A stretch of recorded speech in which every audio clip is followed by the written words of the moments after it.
Ngoja nitoe barua nianze mazungumzo yangu bwana.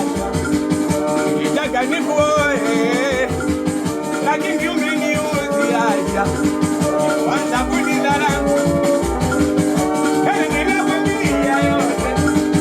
Nitakuomba bwana. Acha. Niambie kweli. Kama unitaki mimi usinitape. Acha.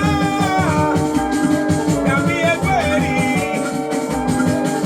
Kama unitaki mimi usinitape. Nieleze nilichokukosea. Kama barua nilishatoa, wazazi wako wote wanajua, na ndugu zangu mimi wanaelewa. Na kushangaa unanichunia, hata njiani unaninunia, hata salamu hutaki kunisalimia. Niambie nipate kujua